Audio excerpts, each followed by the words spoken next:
महाराष्ट्र नवनिर्माण सेनेचे माथाडी कामगार सेनेचे जिल्हाध्यक्ष गौरांग जेठवा यांच्यासह पनवेल शहरातील अनेक कार्यकर्ते आणि सहकाऱ्यांनी सोमवारी भारतीय जनता पार्टीत जाहीर प्रवेश केला। हा पक्षप्रवेश सोहळा लोकनेते रामशेठ ठाकूर आणि पनवेलचे आमदार प्रशांत ठाकूर यांच्या प्रमुख उपस्थितीत उत्साहात पार पडला। या पक्षप्रवेश कार्यक्रमास भाजप उत्तर रायगड जिल्हाध्यक्ष अविनाश कोळी, भाजप जिल्हा सरचिटणीस नितीन पाटील, पनवेल शहराध्यक्ष सुमेध झुंजारराव, माजी नगरसेवक अजय बहिरा, प्रभाकर बहिरा तसेच पवन सोनी यांच्यासह अनेक मान्यवर उपस्थित होते।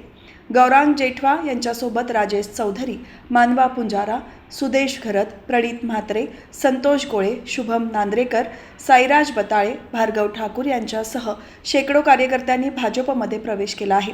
गौरांग जेठवा यांनी भाजपच्या नेतृत्वावर आणि पक्षाच्या विकासाभिमुख धोरणावर विश्वास व्यक्त करत सामान्य कामगार, युवक आणि स्थानिक प्रश्नांसाठी अधिक प्रभावीपणे काम करता यावे म्हणून भाजपमध्ये प्रवेश केल्याचे स्पष्ट केले।